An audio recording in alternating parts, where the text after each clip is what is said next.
Hi everyone, welcome back to our YouTube channel Study Hour with Sakshi. Hope you all are doing well.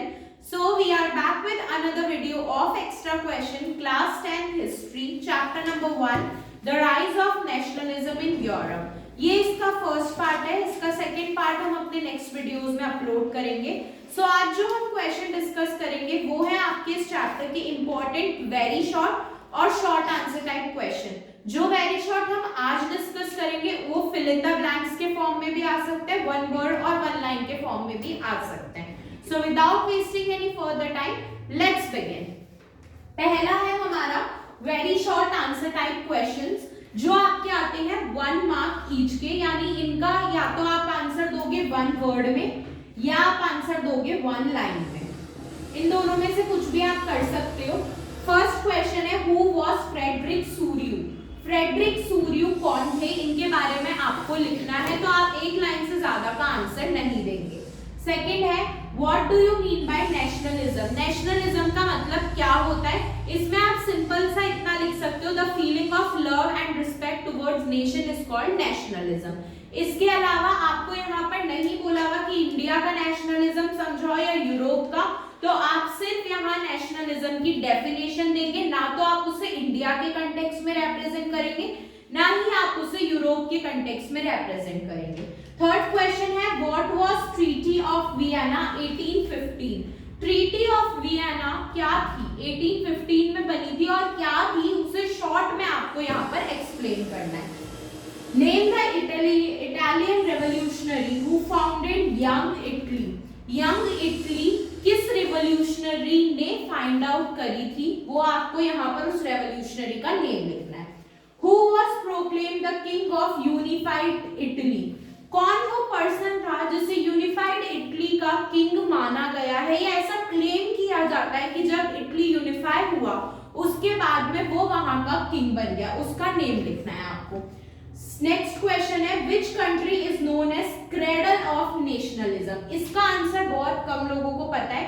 पहली बात तो cradle का मतलब होता है वो पॉइंट जो सबसे ज्यादा हावी हुआ हो किसी और पॉइंट पर, यानी कौन सी ऐसी कंट्री थी जिसमें नेशनलिज्म की डिमांड बहुत ज्यादा थी, जिसमें नेशनलिज्म ही एक पॉइंट था, उसके अलावा दूसरा कोई पॉइंट ही नहीं था लोगों के पास. इसका आंसर मैं आपको बता देती हूँ, यहाँ पर आंसर आएगा आपका फ्रांस, क्योंकि हमने हमारी पिछली क्लासेस में भी पढ़ा है कि फ्रांस ने रिवॉल्यूशन किया था, फ्रेंच रिवॉल्यूशन इंडिपेंडेंस के लिए. तो शुरुआत कहां से हुई थी नेशनलिज्म की, फ्रांस से. नेक्स्ट क्वेश्चन है who was Otto von Bismarck.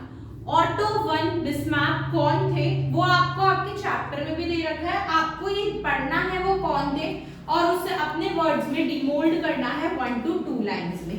सो ये थे आपके short answer type question. Again जितना पूछा जाए उतना ही आप आंसर दीजिए. अगर आपको वेरी शॉर्ट बोला गया तो 1 से 2 लाइन से ज्यादा का आंसर एक्सटेंड मत करो, कोई नहीं पढ़ने वाला. अगला आ जाते हैं शॉर्ट क्वेश्चंस पर. शॉर्ट क्वेश्चंस आपके 2 to 3 मार्क के होते हैं, ये 4 मार्क तक भी आ सकते हैं मैक्स टू मैक्स. ठीक है, इसमें आपका फर्स्ट है explain the meaning of nation state. ये वाला क्वेश्चन आपके बहुत ज्यादा बार आता है पेपर्स में. नेशन स्टेट का मतलब बताओ. तो यहाँ पर हमें पता है कि स्टेट नेशन से जुड़ा हुआ है और नेशन स्टेट से जुड़ा हुआ है. अगर नेशन में कुछ अच्छा होगा तो ऑटोमेटिकली स्टेट में वो चीज अपने आप ही अच्छी हो जाएगी. और अगर किसी भी जगह किसी भी नेशन की किसी स्टेट में कोई डेवलपमेंट हुआ तो वो गिना तो नेशन का ही डेवलपमेंट जाएगा. तो नेशन स्टेट की फीलिंग क्या थी लोगों के मन में, उनको क्या लगता था इसके बारे में, और ये साथ साथ चलना क्यों जरूरी है, आप पूरा यहाँ पर एक्सप्लेन करोगे.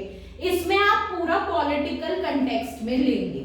नेक्स्ट है आपका how did French revolution promote nationalism in Europe. मैंने आपको अभी बताया कि फ्रांस था क्रेडल ऑफ नेशनलिज्म, और हमने ये इस चैप्टर में पढ़ा भी है.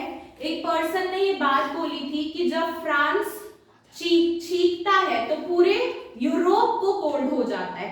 यानी अगर फ्रांस अपना नेशनलिज्म के प्रति मुहिम चालू करेगा तो धीरे धीरे पूरे यूरोप में नेशनलिज्म के लिए मुहिम स्टार्ट हो जाएगी. हमने इस चैप्टर में पढ़ा भी है बेल्जियम, जर्मनी और इटली की यूनिफिकेशन प्रोसेस के रूप में। तो आपको वही बताना है कि फ्रेंच रिवॉल्यूशन के बाद में पूरे यूरोप में नेशनलिज्म कैसे प्रमोट हुआ। इसमें आप बेल्जियम का केस भी लोगे, इटली का केस भी लोगे, ये सारे केसेस आप यहाँ पर लेकर बताओगे, और जर्मनी का केस भी लोगे। उसके बाद हम चलते हैं अपने नेक्स्ट क्वेश्चन पे, जो हमारा थर्ड क्वेश्चन है।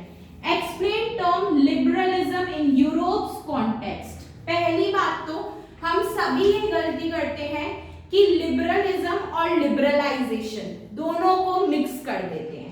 लिबरलिज्म है आपका हिस्ट्री का टॉपिक और लिबरलाइजेशन है आपका इकोनॉमिक्स का टॉपिक। दोनों अलग अलग है, दोनों का मतलब भी अलग अलग है। तो यहाँ पर हमें लिबरलाइजेशन नहीं बताना, यहाँ पर हमें लिबरलिज्म के बारे में बताना है यूरोप के कॉन्टेक्स्ट में। लिबरलिज्म का मतलब होता है टू बी फ्री।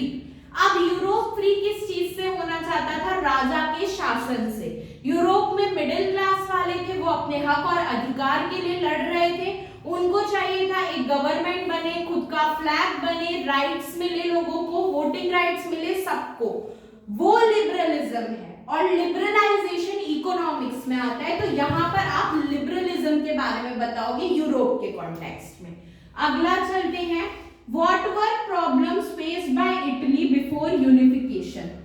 यूनिफाई होने से पहले इटली को क्या प्रॉब्लम्स का सामना करना पड़ा था, जिसकी वजह से उसने यूनिफिकेशन की मांग करी, वो आप बताओगे।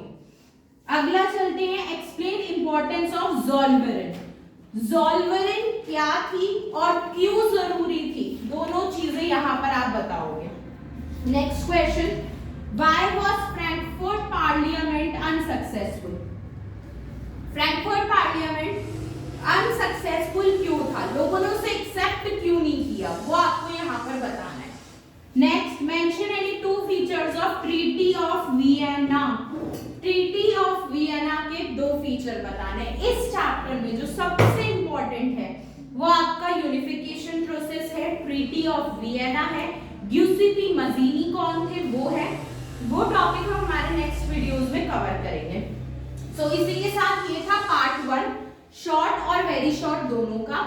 We hope you liked our video. We will be back with part 2 of extra questions super soon. Till then, stay tuned.